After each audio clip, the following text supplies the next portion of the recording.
एक कहावत है, चोर को भगाना था, डकैत का साथ हो गया।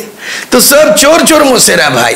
ये वर्तमान झारखंड अलीबाबा 40 चोर का है, अलीबाबा 40 थीप्स। अलीबाबा एक है, मुख्यमंत्री अलीबाबा है और 40 है चोर। इस 22 वर्षों के अंदर में जो है ना 3 बार राष्ट्रपति शासन लागू हुआ। हमको लगता है कि अभी जरूरत है राष्ट्रपति शासन लागू करने का। तो इस तरह का परिवारवाद में बर्बाद हो गया झारखंड। अब शिबू सोरेन का देख लीजिए, परिवारवाद देख लीजिए, कौन परिवार छूटा हुआ है। नाम से आदिवासी मुख्यमंत्री आप हैं, लेकिन ये आदिवासी के लिए भी मैं ये संदेश देना चाहता हूँ। 5 तारीख को एक आदिवासी का रैली हुआ, वो अपने हक के लिए कम, किसी समुदाय के लिए विरोध ज्यादा प्रकट किया गया। ये 12 तारीख को फिर आदिवासी का एक महाजुटान हो रहा है, अपने अधिकार के लिए कम बोलेंगे और किसी समुदाय का अधिकार के बारे में उसको बम्बू करेंगे। अभी मुझे एक चीज आया, कैबिनेट में एक डिसीजन लिया कि दुर्गा सोरेन विश्वविद्यालय होगा। ये क्या विश्वविद्यालय होगा? ये बताइए, दुर्गा सोरेन आंदोलनकारी नहीं रहा है, शिबू सोरेन का बेटा हो सकता है, मुख्यमंत्री का भाई हो सकता है। मैं भी पढ़ा लिखा आदमी हूं, नीति सिद्धांत का बात करता हूं। प्रतिक्रिया ये है, लोगों को भी प्रतिवाद करना चाहिए कि दुर्गा सोरेन कोई झारखंड आंदोलनकारी नहीं है, कोई शहीद नहीं हुआ। बॉर्डर में लड़ाई करके कई लोग शहीद हुआ, झारखंड आंदोलन में कई लोग कुर्बान दिया है। निर्मल महतो के नाम से शहीद विश्वविद्यालय हो सकता था। उसके बाद और भी ऐसे आदिवासी लोग हैं, मूलवासी लोग हैं। बड़ा आश्चर्यजनक क्या निर्णय ले रहा है, दादा और दादी के नाम से चल रहा है। कौन चीज का धोती सड़ी योजना भी है, मुख्यमंत्री 5 रुपया खाना में भी उनके दादाजी के नाम से। ये परिवारवाद इस तरह चले, बर्बाद हो चुका है। इसीलिए एकमात्र विकल्प है, इसीलिए 2024 में विकल्प, एकमात्र विकल्प चाहिए। और जयराम महतो के नौजवान को कहेंगे, नौजवान को सामने आना पड़ेगा। सूरज सिंह बेसरा अपील करना चाहते हैं, सूत्रधार का काम मैं करूंगा। कौन बनेगा मुख्यमंत्री वो बात की फैसला होगा, लेकिन कैसे बनेगा गठबंधन, सूरज सिंह बेसरा पहल कर रहा है। और नमस्कार, SMP न्यूज में आप सभी का स्वागत है। खबर के सारांश में आपने देखा कि सूरज सिंह बेसरा किस तरह से आक्रामक तेवर में दिख रहे हैं। इस वक्त हम लोग मौजूद हैं अतिथि निवास पुराना विधानसभा स्थित, और आज सूरज सिंह बेसरा का प्रेस कॉन्फ्रेंस था। इसमें जो मुख्य बातें अभी जो सामने आ रही है, वो बड़ी बात सामने निकल के आ रही है, जिसका इशारा कुछ दिन पहले जयराम महतो ने कर दिया था। तीसरे मोर्चे की अब बात हो रही है, और इस तीसरे मोर्चे में कौन होंगे, इसका नेतृत्व कौन करेगा। हालांकि यदि हम बात करें 1932, तो कहीं 1964 की बात हो रही है, तो वहीं भाषा आधारित आंदोलन चल रहे हैं, तो वहीं यदि हम बात करें नियोजन नीति को लेकर के आंदोलन लगातार चल रहा है। और अभी तत्काल वर्तमान जो स्थिति है, महतो कुर्मी और आदिवासियों का संघर्ष, एक दूसरे के प्रति जो ये आक्रामक तेवर दिख रहा है, उस पर भी बिफरे हैं सूरज सिंह बेसरा। साफ आक्रामक तेवर में दिखे तो वहीं उन्होंने कहा कि अब ये झारखंड एक तरह से अलीबाबा 40 चोर की स्थिति बन गई है। झारखंड की जो परिस्थिति लोगों ने बना के रख दिया है, झारखंड के मुख्यमंत्री हेमंत सोरेन को भी उन्होंने नहीं बख्शा। मुख्यमंत्री को ही नहीं, उनके पूरे परिवार को भी लिया लपेटे में।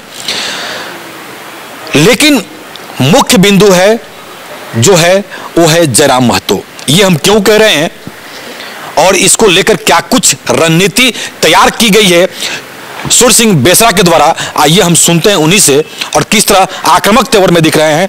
हम आइए चलते हैं खबर की ओर और देखते हैं क्या कुछ उन्होंने कहा है।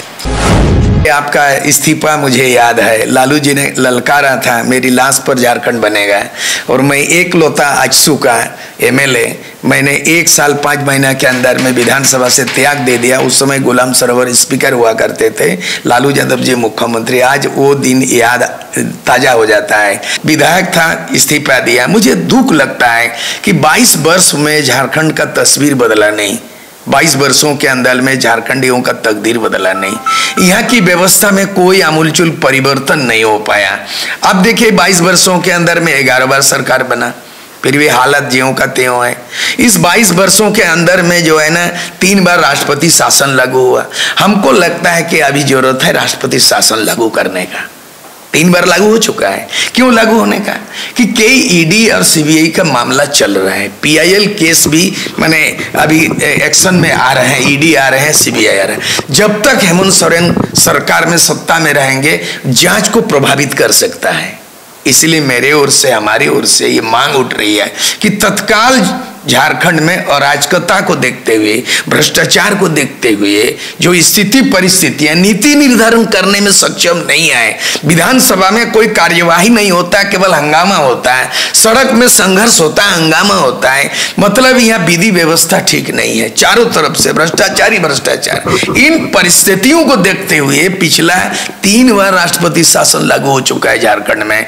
आज का माहौल को देखते हुए मैं मांग करता हूँ, राज्यपाल, नया राज्यपाल आए हैं कि वो अनुशंसा करे और इस सरकार पे बैंड लगा दे और उसके बाद निष्पक्ष तरीके से ईडी, सीबीआई, जितना एजेंसी उसको जांच करे। दूसरा मांग कर रहे हैं कि विधायक लोगों को 1 साल में 5 करोड़ का विधायक फंड मिलता है, विधायक निधि बोलता है, पहले इतना नहीं था रकम। मैं जहां तक विधायक था उस समय उतना नहीं था, एमएलए फंड नाम का चीज नहीं था। आजकल का झारखंड में एक विधायक को 1 साल में 5 करोड़ मिलता है, 5 साल में 25 करोड़। 25 करोड़ रुपया गांव का तस्वीर बदल देगा जी, लेकिन गांव का और गांव ग्रामीणों का तस्वीर नहीं बदला, विधायक का तकदीर बदल गया जी। मैं ये मांग करना चाहता हूं कि ये जांच के परिधि में विधायक फंड आना चाहिए। यह 81 एमएलए का कितना रुपया हो गया, मल्टीप्लाई कर लीजिए, 81 एमएलए है और 25 करोड़ 5 साल में, इतने ह्यूज मनी का जांच नहीं होता है जी, ऑडिट नहीं होता है। मैं डिमांड करता हूं कि विधायक फंड 5 करोड़ का मामला में ऑडिट किया जाए, जांच किया जाए और जितना भी विधायक लोग हैं 5 साल के अंदर में, ये लोग जो है लिपापति करता है, चुनाव लड़ते समय झूठा एफिडेविट देता है, इसलिए अभी ये जो है विधायक लोगों का आय से अधिक धन संपत्ति का मामला बनता है। बंधु तिर्की का आय से अधिक धन संपत्ति में विधायक का चले गए ना, बहुत सारी उदाहरण विधायक का चला गया। लेकिन ये जो राजनीति है कि विधायक की विधायिका चले जाएंगे तो बेटी को विधायक बना देते हैं और कोई पत्नी को विधायक बना देते हैं, तो इस तरह का परिवारवाद में बर्बाद हो गया झारखंड। अब शिबू सोरेन का देख लीजिए, परिवारवाद देख लीजिए, कौन परिवार छूटा हुआ है? बहू देख लीजिए सीता सोरेन, बेटा देख लीजिए बसंत सोरेन, उसके बाद इर्द गिर्द जितना है रिश्तेदार, कोई राज्यसभा, कोई लोकसभा चले गया सब आदमी। अभी मुझे एक चीज आया, कैबिनेट में एक डिसीजन लिया कि दुर्गा सोरेन विश्वविद्यालय होगा। ये क्या विश्वविद्यालय होगा? ये बताइए, दुर्गा सोरेन आंदोलनकारी नहीं रहा है, शिबू सोरेन का बेटा हो सकता है, मुख्यमंत्री के भाई हो सकता है। मैं भी पढ़ा लिखा आदमी हूं, नीति सिद्धांत का बात करता हूं।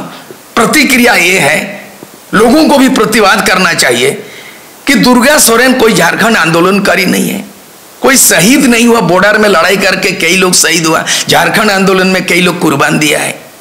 निर्मल महतो के नाम से शहीद विश्वविद्यालय हो सकता था। उसके बाद और भी ऐसे आदिवासी लोग हैं, मूलवासी लोग हैं।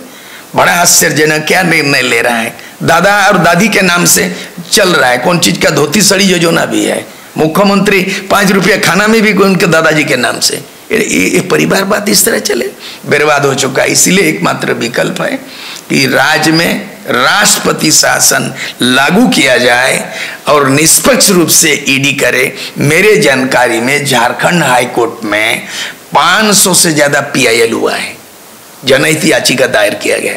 ये तमाम चीज प्रभावित किया जा रहा है। दूसरा चीज है रिंग रोड, आप एक बार देख लेते हैं, देख लिए हैं जो रिंग रोड बना है, रिंग रोड का विकास देख सकते हैं आप। रांची राजधानी सेंटर में है और रिंग रोड देख लीजिएगा तो विकास सफेद सफेद दिख रहा है। ब्लैक मनी सफेद हो गया बिल्डिंग के नाम से। ब्लैक मनी से आदिवासी जमीन में आखिर बना क्या? ये भव्य, ये जो घर द्वार बना है सब आदिवासी जमीन। तो आप आदिवासी के नुमाइंदे हैं जी, नाम से आदिवासी मुख्यमंत्री आप हैं, लेकिन ये आदिवासी के लिए भी मैं ये संदेश देना चाहता हूँ। 5 तारीख को एक आदिवासी का रैली हुआ, वो अपने हक के लिए कम, किसी समुदाय के लिए विरोध ज्यादा प्रकट किया गया। ये 12 तारीख को फिर आदिवासी का एक महाजुटान हो रहा है, अपने अधिकार के लिए कम बोलेंगे और किसी समुदाय का अधिकार के बारे में उसको बम्बू करेंगे। आज मैं ये सवाल पूछना चाहता हूं कि पेशा कानून 1996 में बना हमारे गांव में, हमारे राज्य। पेशा कानून अगर इम्प्लीमेंट हो जाता है, भारत का संविधान का 73वां संशोधन लागू हुआ, छत्तीसगढ़ में एक नया मॉडल बना है। हमारे गांव में हमारा राज्य पंचायत से अलग हटके है, जल जंगल जमीन सबका जमीन उसी में निहित किया गया, समाहित कर दिया गया। यहाँ पेशा कानून एक्ट नहीं बना है। आंदोलनकारी का आयोग 2012 में प्रेसार देके बना, लेकिन आज जेल जाने की बाध्यता बना दिया है। राजू महतो जैसे डेली देखिएगा, वो नेता को बुलाओ, ये नेता को बुलाओ, शिबू सोरेन का तस्वीर लगाओ, स्पीकर को बुलाओ, अनुशंसा प्रशंसा हो रहा है, लेकिन आंदोलनकारी का चिन्हित शहीदों को सम्मान नहीं मिला। ये झारखंड दुर्भाग्य। दूसरी बात है कि यहाँ भाषा का जमात है। हाल में गुजरात में एक नई विधेयक पास किया है, गुजरात जहाँ से नरेंद्र मोदी आते हैं, उसका गृह स्टेट है, राज्य है, वहाँ पे बना है कि गुजराती भाषा अनिवार्य कर दिया है। प्राथमिक शिक्षा अनिवार्य है, इसीलिए अनिवार्य है कि there is a provision in our Indian constitution article 350A, संविधान के अनुच्छेद 350 में प्रावधान है कि मातृभाषा में प्राथमिक शिक्षा अनिवार्य, और यही अनिवार्यता के कारण बंगाल 1905 में बना, और बंगाल आज भी KG to PG बांग्ला में है। पेपर, पत्रिका, रेडियो, टीवी, कोर्ट कचहरी बांग्ला है। उड़ीसा में Odia KG to PG Odia ही मिलेगा, इंग्लिश मिलेगा, हिंदी नहीं है। गुजरात में गुजराती मिलेगा, हिंदी नहीं मिलेगा, इंग्लिश मिलेगा। ये उल्टा पुल्टा राज बन गया जी। यहाँ पे भाषा नीति नहीं है, पेशा नीति नहीं है, जल जंगल नीति, तो ये जंगल राज है जी। इसीलिए टोटलिटी में ये होगा कि 2024 सामने में है। मैं भाषण सुन रहा हूँ, लोबिन हेम्ब्रम भी सरकार के विरोध में है, मैं भाषण देख रहा हूँ जयराम महतो का भी। मैं इन तमाम ताकत को एकजुट करने का आह्वान करना चाहता हूँ। हम बदलाव चाहते हैं, 2024 में तीसरा विकल्प चाहते हैं। हम एक जयराम महतो से भी कह रहे हैं, पार्टी बनेगा नहीं बनेगा, एक फ्रंट बने। आज जरूरत इस बात का है कि बीजेपी गठबंधन यूपीए एनडीए गठबंधन है, और कांग्रेस गठबंधन केंद्र में यूपीए गठबंधन है, और झारखंड में भी यहाँ 2 गठबंधन है, एक भाजपा गठबंधन है और एक जेएमएम गठबंधन है।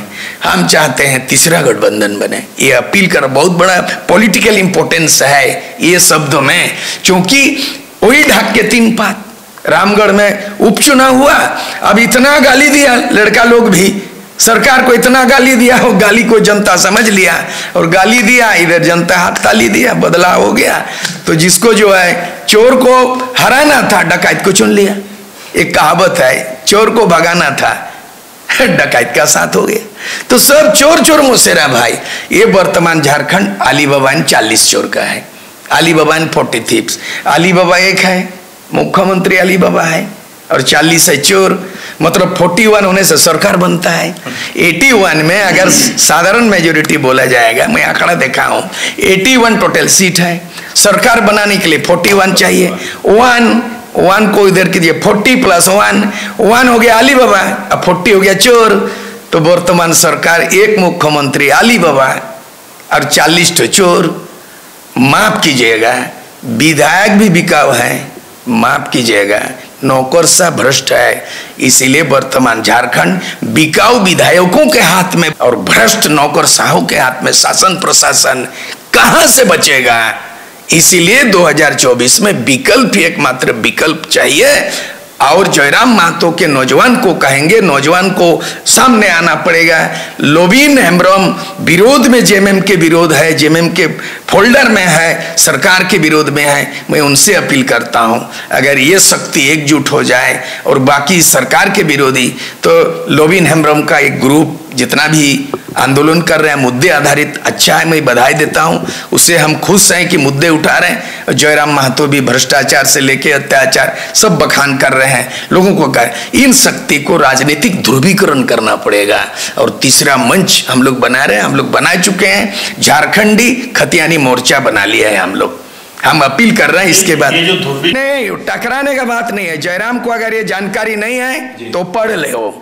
तो आज की खबर में बस इतना ही। बने रहे SMP न्यूज के साथ, अपना ख्याल रखें, क्योंकि आपसे हम, आप है हमारी ताकत। लेटेस्ट अपडेट के लिए हमारे फेसबुक पेज को फॉलो और लाइक जरूर करें, तो वहीं विस्तृत खबरों के लिए हमारे YouTube चैनल को सब्सक्राइब जरूर करें। आप सभी का बहुत बहुत धन्यवाद।